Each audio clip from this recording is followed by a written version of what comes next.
Are you assuming too much for a business client if you send a pitch over an LOI? Which types of situations make sense when you're sending an LOI, a letter of introduction, versus a pitch? So we're going over that today because there's important distinctions that we need to know when we're working with businesses on content marketing projects and when we're working with editorial staff or we're working with magazines or publications, or how do we balance sending pitches and handling all the LOIs, right? All of our letters of introduction. So the first thing we're going to do, though, is everybody who answered. So I always do this every time when the Wealth Lab closes. I'll send out an email saying, "Hey, thanks so much. Let me know what was it that didn't make you join the Wealth Lab." And I'm always interested in like what about it? Was it the Wealth Lab? Was it personal circumstances? Is the Wealth Lab missing something? So I always send it out, and whoever responds, I always add them for free coaching. So the first thing we're doing today is we're going to do a free coaching spin. So, oops, hold on. Hold on one second. I should be able to pull it up first. Okay. Let's see if we can get it all on the screen. All right. Everybody should be able to see the wheel. So we should all be able to see the wheel, and everybody should be able to still hear me. So we should all be good. Okay, so I'm going to spin the wheel and we're going to see who wins. Hi, Jennifer. We're going to see who wins free coaching from answering my little email before. So we'll have it on video so we'll know who won. All right, I hope everybody's ready. We're going for it. All right, we're spinning. It's thinking. All right.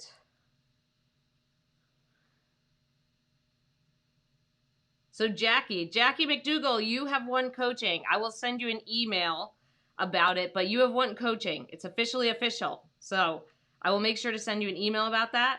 But now you won free coaching. But that's one of the ways that I end up doing free coaching is if you answer an email where I say, hey, if you answer this, you get free coaching. That's something that I offer every once in a while. So we are going to send an email to Jackie and let her know about that. Hi, Flower Power. Happy Friday. Yeah. Hey, Karina. This is actually from Karina. So Karina is the one who suggested this and asked for a topic on it. So let's go through it. So we're going to go through it, a couple of different pieces of her question. Let's see. Hold on one second.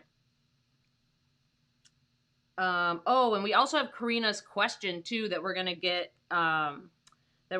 to as well. So we're going to get to Karina's question at the end. Hold on, I'm just organizing my stuff to make sure that we have your question all ready to go. So let's talk about number one. So the first thing that we're talking about here is what's the difference? When are we using an LOI, letter of introduction, LOI, versus a pitch, right? So your LOIs, your letters of introduction, are going to businesses. Those are the things where you're like, hey, do you need help? I'm qualified. Here's some of my qualifications, either clients you've worked with, or if you're just starting freelancing, experience that you have, or things you can help with, right? And then you're like, hey, would love to know more about your needs. Hop on a call. And I always kind of like say this. So I always get this question. If you're looking for those templates, my LOI templates, and some of like a little bit of pitch template, go to mandyellis.com/templates or mandyellis.com/bundle and you can grab them. So when we're going through our LOIs, those are going to businesses. Those should be more templatized. You're going to customize them per niche, and you're going to make like a handful of customizations every time you send them out to a new client or a new potential client. But those LOIs are they're going to businesses. Pitches are going to magazines straight up. Every time you're writing a pitch, that's going to a magazine. So we want to make sure that we have our pitches follow a similar formula, right? So the pitch, I always think of it as like a formula just because your LOIs are very templatized. They're very similar, especially if you have like 10 or 12 customized for different niches or combinations of niches. But your pitches to magazines are kind of like headline, intro paragraph that basically looks like the intro paragraph of every other story of that magazine, right? It follows the format and the style. It has like all of these, like let's say they start with a question, or they start with data, or they start with a funny quip, right? That intro paragraph. Then the second one is like, in this article, we're going to answer these questions, talk to these experts, whatever you need to do to kind of go through like, what's the article about? The third paragraph is like any extra data or information or stuff that we need to like make sure the pitch is coming across right. And then the last paragraph should be like super short, couple sentences about like, hi, I'm an Austin-based freelance content or a freelance travel writer. Here's the publications I've written for. Bye. So we want to make sure we're kind of following those formats. But the one thing I think that confuses people is when we're kind of doing this LOI pitch hybrid. Okay, so pretty much all of the time, LOIs, letters of introduction, LOI, are going to businesses and pitches are going to magazines. However, there are certain trade magazines that you can get away with kind of this LOI pitch hybrid. So this LOI pitch hybrid is only for trade magazines, and they usually have a smaller circulation. It's usually for like an industry specific publication. Okay, so it's not like a big newsstand magazine. It's not a consumer publication most of the time. It's for like magazines that only focus on specific things. So like I wrote for Pizza Today, and that's a magazine that only focuses on pizza restaurant owners, right? So that's a trade magazine. That's where you could send a magazine like that, or it could be an online magazine that focuses on a specific industry. Basically, the top part is your LOI that you're sending, just a little piece of your LOI. And the bottom part, you need to put in headlines. So you're like, hey, I found just a few headlines that, you know, I have a few headlines I think might be a fit. You know, if you want me to write a full pitch, I will. But this LOI pitch hybrid is what you need to send to trade magazines because they usually have a very strict editorial schedule and you don't really know what's kind of going on. Trade magazines are way further down in the hole than like writing for a big consumer magazine or a big newsstand magazine. Like trade magazines are covering a very specific industry very in depth. So it's easier to kind of say like, hey, I'm willing to write pitches. Here are some headlines, right? And then that kind of be something that you can offer them as like kind of in the middle, right? So if they write back and they're like, hey, I like these two headlines, write pitches, you can do that. Or they can write back and say, hey, I like, you know, can you, I'd like to see some clips. So you send them some writing samples, right? And then like they can either ask you to write a story or you can, they'll ask you for a pitch, right? So those three situations are the only ones you're pretty much going to be in. Businesses, right? You're sending businesses your LOI, which is pretty templatized, and customized per niche, and you'll make a handful of customizations every time you send it to a different potential client. And then pitches are going to magazines. Like when in doubt, if you're looking at an online publication, a print publication, magazine, trade publication, just send a pitch. When in doubt, send a pitch. If you understand trade magazines, like you understand like, hey, this is a magazine just for real estate agents in Texas, or this publication is just for SaaS businesses that focus on HR. Like it's something that's very specific trade magazine. Then you would send the LOI pitch hybrid. So you want to make sure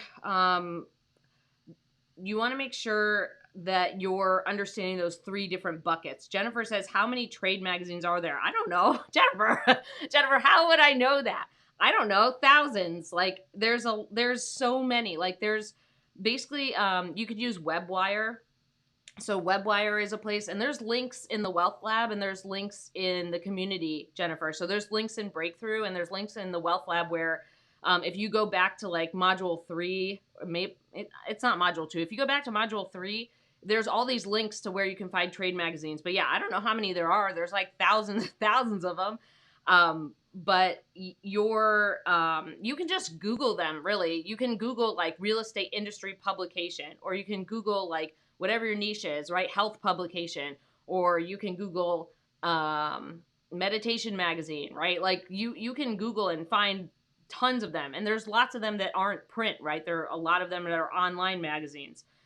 So you would just like WebWire is a good place to start because it kind of shows you like, it shows you the kinds of magazines. But I do want to make sure that I say one caveat. So with WebWire, it's going to tell you that magazines like Cosmopolitan or like something like that are trade magazines because they're like women's magazines. So it's not for everybody. It's like a specific niche industry. That's anything that's a big magazine is not a trade magazine. So like a trade magazine would be something very specific, like NAR, right? Like National Association of Realtors has 2 different magazines.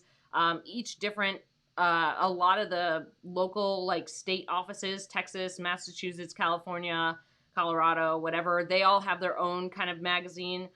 We're looking for magazines that are focused on, or online publications that are focused on like that trade, right? That industry. That's all it means. Trade magazines are just industry specific magazines, right?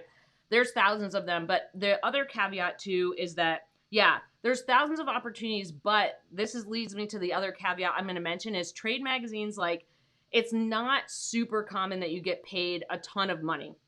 So trade magazines are usually like 30, 20 to 50 cents a word. So like usually trade magazines are 20 to 50 cents a word. So you're not going to be getting paid a ton.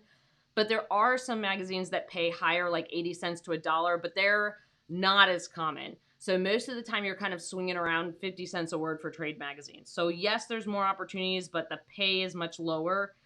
So it really depends. Like, there's a lot of them out there, and I just want to make sure that I mention that even if you go to a site and it says like, oh, this is a trade magazine, like anytime it's a big magazine, send a pitch. When in doubt, send a pitch to a magazine, right?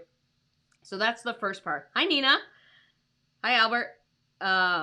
Yeah, it's also like, you can also look at what Albert says is you can look by state and you can look in your area. So let's talk about part two. Okay, part two. So let's talk about part two. So now we kind of know like where they go. So we want to talk about what looks lazy in an LOI versus a pitch. What looks lazy in an LOI is that it's not customized per niche, and you didn't do like the handful of customizations before you sent it.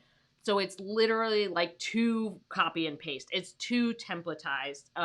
So an LOI looks lazy if it literally looks like a chain letter, right? So there's a lot of times where people will send, LOIs, and it's just like, it clearly wasn't, it's just all of the stuff in one. It's like everything in this kitchen sink. So that's why I feel like my LOIs have had a really good response rate. Like, on average over the last 10 years, it's basically like 20 to 30%. So I'll just average at 25%. That's answer rate. That's not clients. Let me be clear. So like 1 out of every 4, right? Or like 25 out of 100, I get an answer. So that answer might be yes or no, or it might be let's get on a call, or it might be try again later, or they might not answer me for 5 years, right? So like, I want to be clear that the LOI is not 100% just copy paste kind of thing. The LOI is like, I show my Wealth Lab students, I probably have more templates now, but like I have like 15 to 20 templates. So I have like a real estate and prop tech one. I have like a food one. I have a restaurant and hospitality tech one. I have a travel and real estate one. I have a pets and travel one. Like, I customize each template to the combinations of niches that I've sent them to. So what that means is, like, if I find a company that's a real estate company and they do travel, instead of sending them my real estate LOI or the travel LOI, I mush them and customize it for that one. So then I just make a template. So then I have a real estate one and a travel one and a real estate and travel one. And I make a bunch of those because that makes it feel more customized, rather than people just being like, I just do this. Just hire me for the love of God, right? Hi, Woo. Woo's a little sleepy today. Hey, Woo. Yeah, you want some snacks? Okay. So you want to make sure you customize that. If you don't, it looks super lazy and it looks like spam. This is another thing too, where if we are, can you go to your Hobbit hole? If we are using our LOIs to just like send the same thing to everybody, what ends up happening is it literally looks like spam. So if you're sending your LOI in like a big chain letter, like if you're sending it with a bunch of people on the same thing. So I've seen people be like, oh, I can send 100 LOIs by putting 100 people's emails in and then sending one LOI. No, don't do that. They should be individual messages, whether you're sending them on LinkedIn through InMail or you're sending them as emails. Can you give everybody a high five? Good girl. Good job. So it should be individual stuff and it should be customized. So there's a lot of stuff that when people think template, they're like, oh, I just pasted in for everything. What I do is, like, if you, right, like I always talk about this, if you get the templates, you have the template and you need to customize that per niche that you're in, and you need to do a couple of customizations in the LOI for each potential client that you're sending it to. There is kind of a way to, sorry, I have like hair in my eye. There is a way to send kind of like mass LOIs, but like I just haven't seen great response rates with that. I think it's better just to do it one-on-one, and I think it's better to use a tool that would be for mass LOIs. It's better to use it to follow up on certain things. I also want to make sure I mention that I don't follow up on LOIs if people don't answer them. I 100% will follow up on pitches to editors because they get thousands of pitches a week. Even trade magazine editors get tons of stuff. So magazines always follow up. LOIs, I don't follow up unless you respond. I don't have time for that. So the other thing too is what looks lazy in a pitch is like when you don't put in enough detail. One of the things that really sticks out in a pitch is if you're not doing research, you're not coming up with specific enough stuff, like that your story is just too comprehensive. It includes way too many things instead of sharpening it down to like one very specific idea. You're not pulling studies, you're not pulling data, you're not pulling some kind of factual information to put in your pitch for that editor. Or it could be that you didn't find experts, right? You're just like, I'll just interview some people instead of finding, saying like, I'll interview experts like blah, blah, blah at this university or this person at this place. You don't actually have to interview those people, but you do have to put some effort into what type of person would you interview, right? Like, are they a psychologist or a psychiatrist, right? Or is it a mommy blogger, or is it someone who, does some other type, like they have a company that's targeted towards parents, right? Like we need to give our editor an idea of like, who are we going to talk to, right? And we need to have some kind of specific examples in there. What also looks lazy in a pitch is if you make a mistake and you just like you're not saying like what section it goes in. You just paste your pitch into a ton of emails and send it to all these editors and hope it works out. There are a few customizations you need to do if you are simultaneously pitching to different magazines, right? What also looks lazy in a pitch is if it's not like defined. If you don't have, I always like questions because it's an easy way to shape the piece. Like, what are we going to talk about? How are we going to do whatever this thing is? Why is this thing here? Where is it? Or what's going on, right? Like we can kind of use those typical questions like who, what, where, when, why to put in our pitch to kind of outline basically what our editor can envision as the piece, right? So if we're just kind of like, there's a bunch of horror stories from editors about how, writers will send them pitches that are like 2 words long. They'll just like put like, like stock car. And they're like, what? You actually need to write a pitch. It needs to be a few paragraphs. Don't drone on about it, but make it, most 4 paragraphs, get to the point. Editors are scanning, editors are moving on, right? They have like, this is a thing. So I actually saved this a while back that I need to actually put in Breakthrough. Now, Jennifer's here, so she'll see it eventually. But one of my old editors put up a post saying like, I got thousands and thousands of pitches per week. Like I can't respond to everybody, right? And there's a lot of us writers who are like, well, please, for the love of God, just say you got it, right? And it's just not possible. Like they actually have to go forward with the ideas, and they're spending their time, which is limited, with the ideas and pitches that are moving forward, or they're encouraging some writers where they're like, hey, you're almost there, you're kind of close, right? So you got to make sure you're learning about pitches, learning how to write a good pitch, learning how to get your LOI in shape. And those are critical skills. The way to get clients in cash is you have to master that. You have to master LOIs and you have to master your pitches. That's the deal. It's the thing that gets you work, right? You got to do it. Yes, there's referrals. Yes, there's all this other cool stuff that we get, but you gotta that's the part of the framework kind of process. Pitches where it's like a couple sentences, or pitches where you clearly didn't think it out or didn't do your recon. Pitches where you're sending it to the wrong magazine, like where you clearly are sending you didn't read the magazine at all. You were just like, this sounds right. You need to read the magazine. You need to figure out where it would fit, like what section or how people would, where that idea would fit in the tone, style, voice, themes of the magazine. I think those things are really important. And there are lots of pitches where it's very clear that someone didn't read the magazine. So I think that's weird too, because writers, almost every writer I know started as a reader. Almost all of us, we start with books, right? You start with books and then you're like, well, someone had to write that book, right? That's a writer. And then you sort of come across the idea of being a writer, right? So the idea to me that someone wouldn't read something, especially a magazine that they're sending a pitch to, seems nuts, because it would take you 5 to 10 minutes to figure out if it's a fit or not, right? You're like, oh, clearly this magazine about pets is not the place for my story about boats that has nothing to do with pets. Or, you know, that's just like a really random example, but it's just kind of like, I think there's this, for me, I also want to mention that pitching is a muscle. Coming up with ideas is a muscle. I was really bad at it. Like, I did not get it. I didn't understand how people came up with ideas. It took me years to just start kind of like figuring it out. And I wish I had kind of worked on that muscle sooner. So working on pitches and becoming good at pitches and becoming good at picking up ideas and understanding the nuances between magazines is a learned skill. It is a muscle that you strengthen. So I don't want you to get out there and be like, I can't do it. It will take you a while. It is like bodybuilding your idea muscle, okay? You have to, like, no roids though. We're not going to roid rage. But we do need to build that muscle to strengthen our pitching abilities. We need to make sure that we're looking out for ideas, that we're reading the publications. The more you read the publications, the easier it is to be like, oh, this sounds like blah, blah, blah article that was just published. Here you go, Bean. And then you can be like, oh, we should do a similar one, but about this thing, right? So it helps a lot as reference material. And it also helps you improve your word choice, your vocabulary, your style tone, your ability to adapt to that magazine. Really important.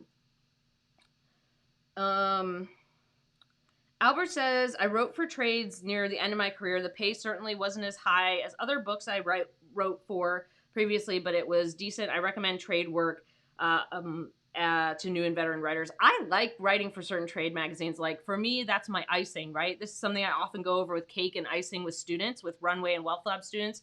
There's also a video here in YouTube if you want to check it out. It's in the channel. It's just called Cake and Icing. So I use trade magazines or my publication work as icing in my business. Like, it's not something that's usually paying my bills, but I like doing it, and it's fun and interesting, and I love talking to people about things they're passionate about. So the interviews are great. But yeah, I think it's also a great way to get new clips, to learn an industry really well, to talk to inside, like, it's a free way to learn more about your industry, right? Like, no one's, like, you're getting paid to go talk to people about the industry you need to learn about. Like, how great is that? Yeah, it's not, you don't want to like get stuck in the trap like I did, where like you're writing for too little, like you're writing $200 all the time or $400 all the time, and you burn out and you're not making any money. But you definitely want to, I think it's a good way to do a lot of different things. It also can help with clients. So there are people who I know who write for trade magazines where someone sees their article and they're like, yes, I want to hire you. That's happened to me too. They're like, I saw your article in blah, blah, blah magazine. I love your work. I checked out your clips. I want to work with you. So that is a thing that happens. It's not super common, but it does happen. Yeah, and same thing. Nina says, I wrote for a trade pub for 15 years, got a lot of work because of those clips. Yeah, the clips are great too. The clips are really helpful. Nina says, how many LOIs would you recommend sending out daily or weekly? So I do a couple different things. So LOIs and pitches kind of fall in the same thing. So LOIs and pitches, at least 50 to 75 a month or 100. But this is a big caveat. When I started, I was like, how does someone actually do that? And anytime I would fall below 50 or I'd only get 10 out, I would beat myself up a lot. So if numbers are not motivating to you, if 50 to 75 LOIs a month or 50 to 100 LOIs or pitches a month is too much, do an hour a day, okay? You have to do marketing at something. You have to do something every day. So whether that's building a potential client list, figuring out who to contact, following up on your pitches, connecting with people on LinkedIn, writing your pitches, sending out your LOIs, some kind of marketing activity needs to happen every single day. Now, that's when you're kind of needing more working clients. When you have more working clients, what happened in my career was it went from 1 hour a day to doing it every week to doing it every month, and now I do it quarterly. So like, I'm not pitching magazines as much. But when I'm sending LOIs, now I do it in a clump, like 100 or so every quarter. I'm behind right now and I need to send them. But yeah, there are a lot of activities that you need to do to build your potential client list for your LOIs, right? Oh, not a lot, but very specific activities. So you need to make sure you're doing that, right? You're creating your list of potential clients in your niches. You're cutting them by revenue. They should have at least that 3 to 10 million in revenue or funding for startups, and 5 to 50, 50. So 5 to 50 million for like a traditional or mid-sized company. And then that's part of your 1 hour a day, is making that list, cutting that list, reaching out to the people. You're not always sending LOIs every single day, but we should be like, that's another reason why I like templates, is like, once we kind of understand the process, it's a lot easier to find potential clients, because you're like, oh, like you train your eyes. This is something I go over really deep with my Wealth Lab students, is like wearing a new pair of glasses so that you can see your right clients. So the finding them is easier, the marketing and sending LOIs is faster, and then it converts better because you have a better pair of glasses to like see who your client is. So yeah, the idea is 50 to 100. I like to say 50 to 75 a month, or you need to do an hour a day if that feels too overwhelming. No, you should definitely simultaneous pitch. So I feel like this is something that often gets a bad rap, but we don't have time to wait. We don't have time to wait for editors to get back to us. If you have a relationship with that editor, give them 2 weeks. That's what I do. If I already have a relationship with an editor and I'm sending them a pitch, I give them 2 weeks to respond. And if they don't, I pitch it elsewhere, and they know that. Like there is a general understanding that if they don't get back quickly, you're going to pitch it elsewhere. But the deal is that if you don't have a relationship with editors, I kind of still follow the rule of like, try to be careful not to pitch the idea to competing publications who are going after the same audience. So try to pick different publications who are doing different things. So instead of just doing like the same kind of clump of food magazines, go to like a food business magazine, try a pitch at like a food magazine that might be towards consumers, try to find a food magazine that might focus on something else. Like, try to get them out. You want a simultaneous pitch. We don't have time to wait, but you do want to preserve relationships. So if you have a relationship with an editor, give them 2 weeks. Nina, you asked the question again. Okay. So, there are editors who are scary gatekeepers. So I've heard stories about editors who won't answer you unless you send 10 pitches or more. So like they won't even respond to you unless you've already pitched them 10 times.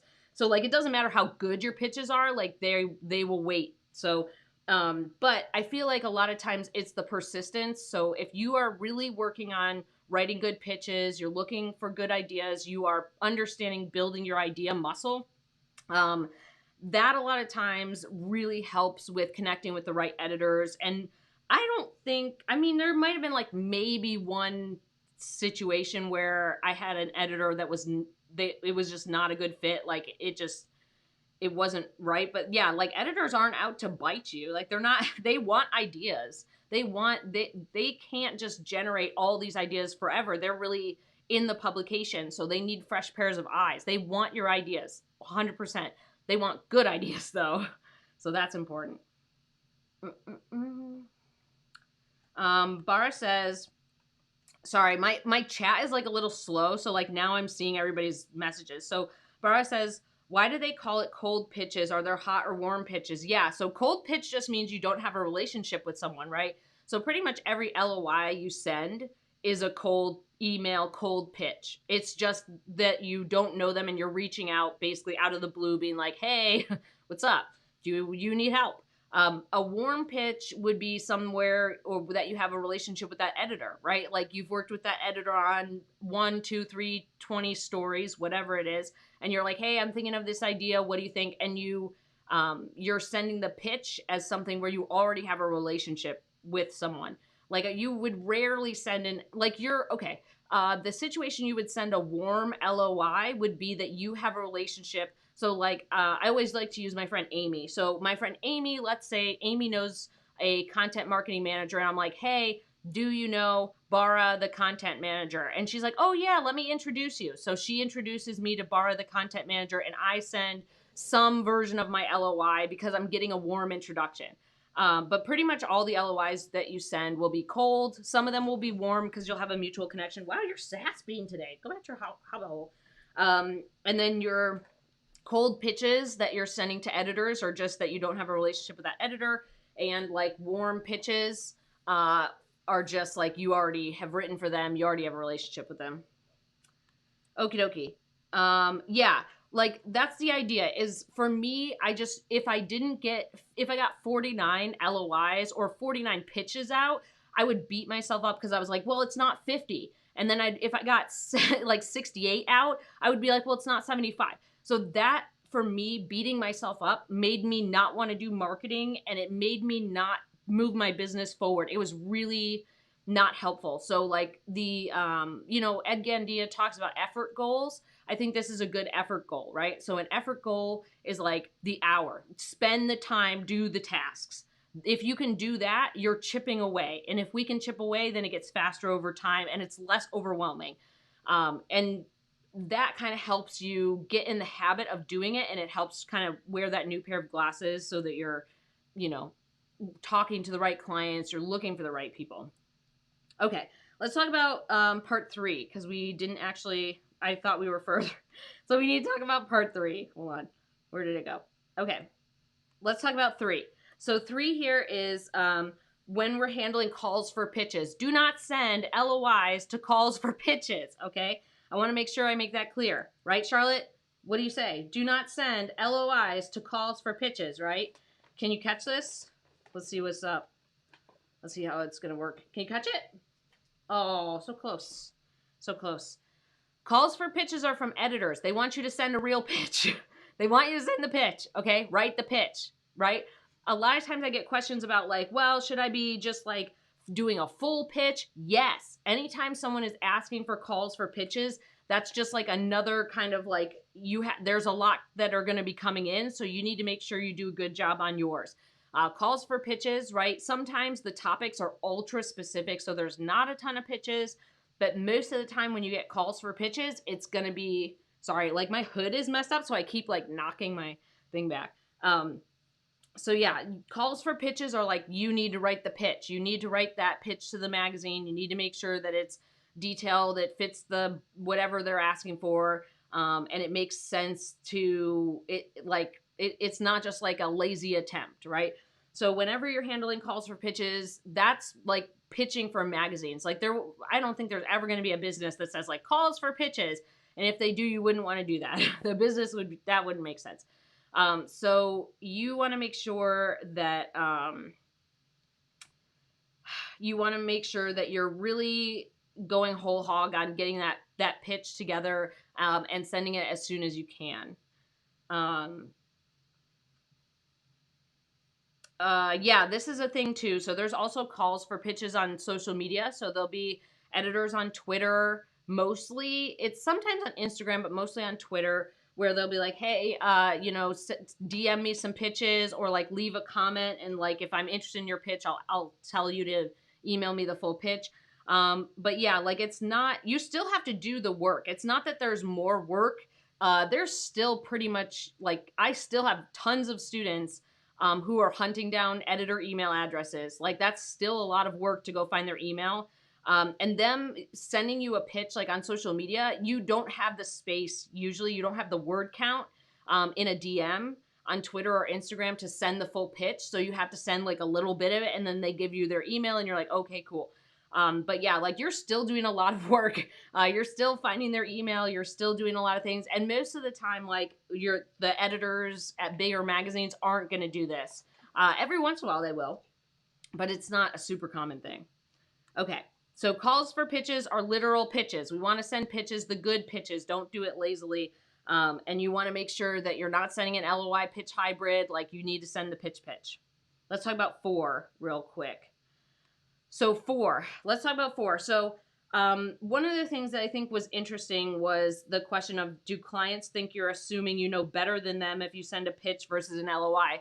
I mean, no, like I don't care, but also like, no, That's a weird thing. Like, you're not going to send a pitch to a business because you're already kind of like assuming what they're doing. It's not that you know better than them. It's like you don't know anything about them. So it's better to send the LOIs asking if they need help, right? And you're like, hey, do you need help with content? Rather than what I used to do, which is like write a 2-page LOI, be like, here's all the reasons why you should do something, and here's the stats, and blah, blah, blah. When they're like, that's nice, I don't need this, I need this, right?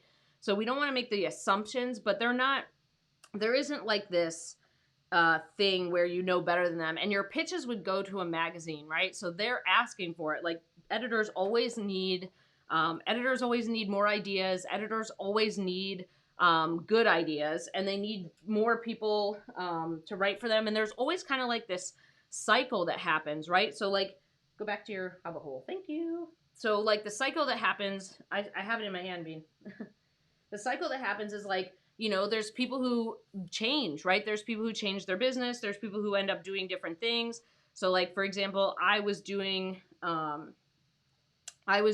a lot of magazine work, and now I'm not. And there's always kind of this shift in people's businesses between how much they're doing and how much not. And so there's always kind of like a change in what you like, how much you're pitching or what you're doing. So editors are always needing pitches, and your business will kind of change over that.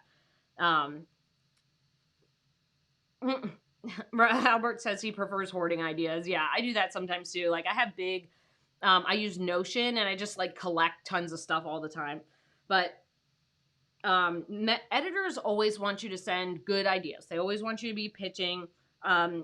Your job within LOI is just to ask if they need help. We're not trying to like assume they need like 65 white papers or something like that. Like, I think one of the main issues that I see is I often have these conversations of like, well, how do you sell the client? And you're like, you don't. I have never, like, whenever I did that, it was a huge disaster.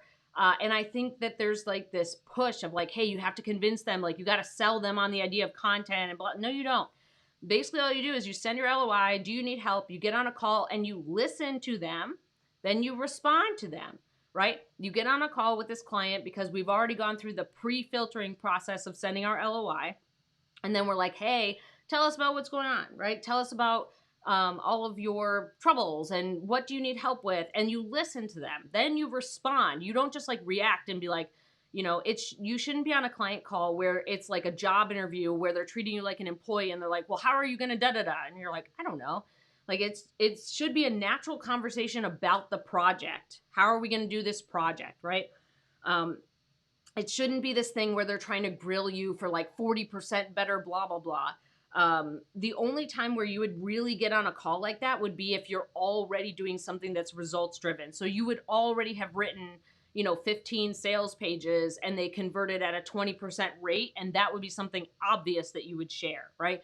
This isn't like blog posts need to have like 80% more traffic. I think that's just like, we're missing the point. Like, yes, they will do that, but that's missing the point of the initial call. So the idea of like having to sell someone or like stuff like that, our job is to listen and respond and pay attention to what our clients need help with and explain how to help them with that. Okay.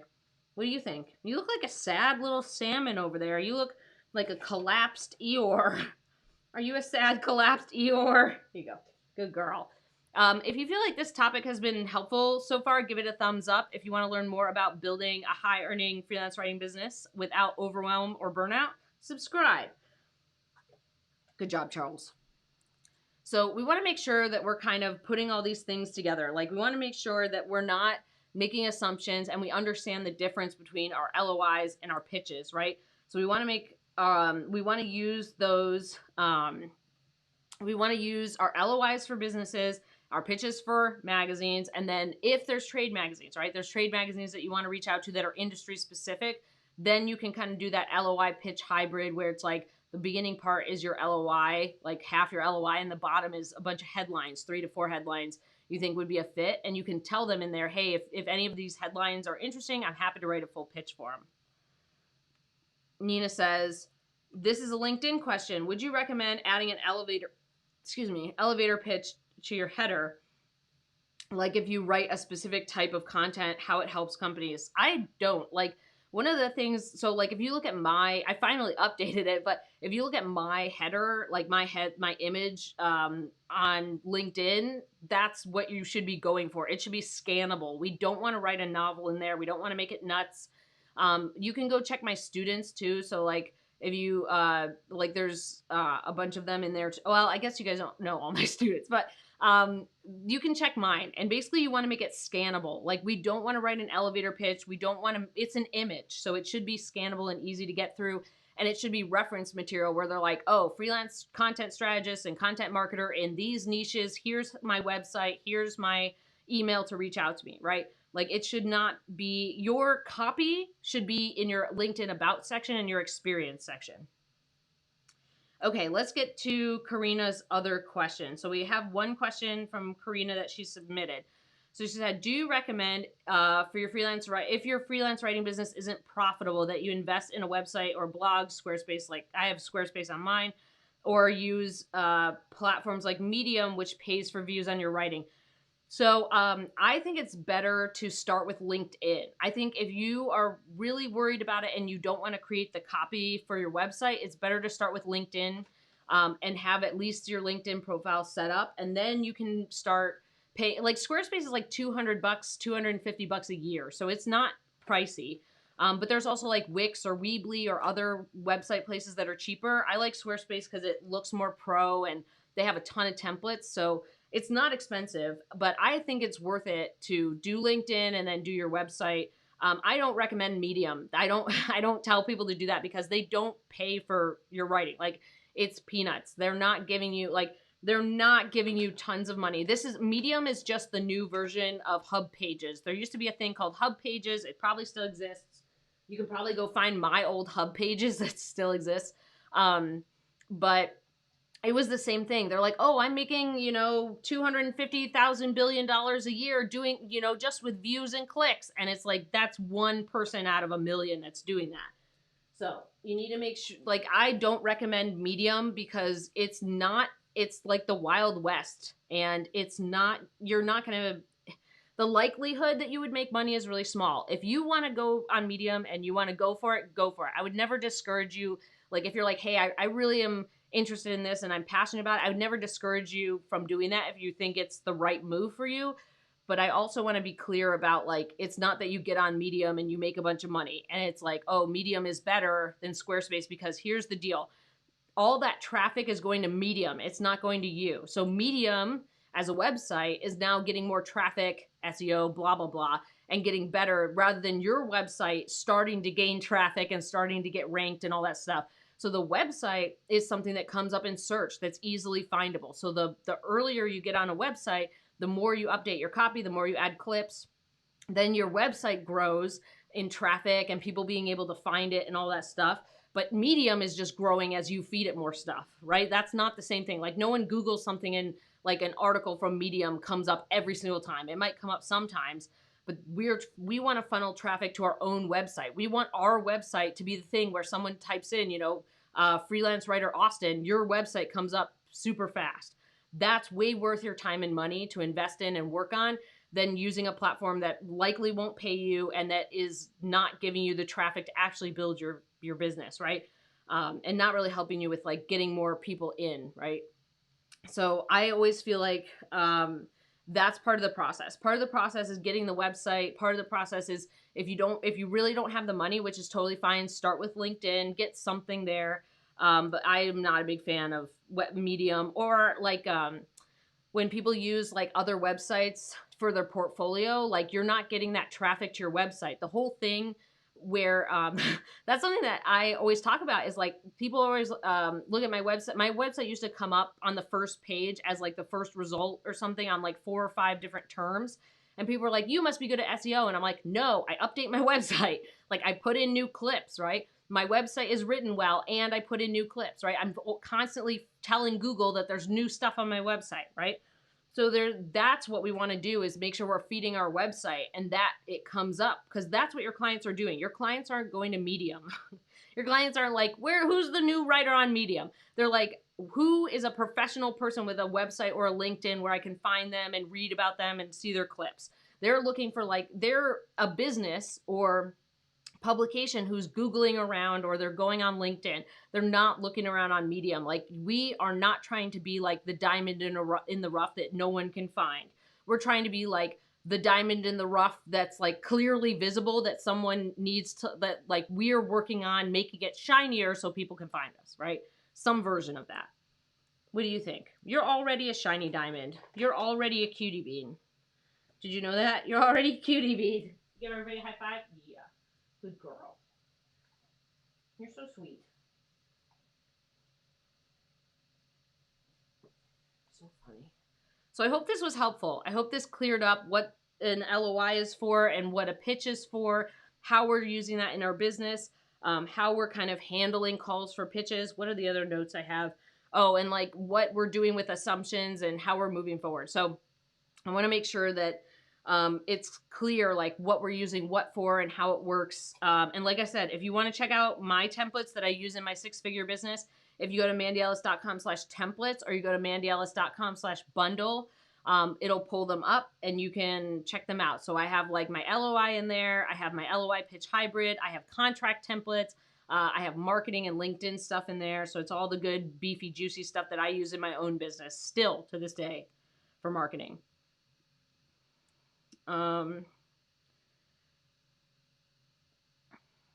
Yeah, this is a different thing. So like there's so many blogs now. There's like places that like a business has a blog. So you're not writing for like someone who has their home. Like, it's pretty rare, but every once in a while you might write for someone who's like has their own recipes and they have like a food blog that's theirs, and you might write for them. But most of the time it's like you're writing for a business, and that business creates content on a blog, or they create white papers and case studies, and the other piece of content you do is the blog, right? The blog is the thing that's generating traffic, because the more blog posts, right, the more blog posts that you're putting out, it's telling Google that new things are happening on the website.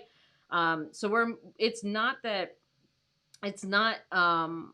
have changed quite a lot in the last 20 years. Like, from when they really kind of started gaining traction, it's probably been like 20 years ish. So blogs have changed a lot, and it's also like most of the time we're not writing for personal blogs. Sometimes we are, but most of the time it's like a business, and a business is like, hey, this is how we're creating content. We're putting a blog post, and the blog posts are telling Google like this content is being refreshed, this website is being added to, right? And that's really good for getting traffic to your website.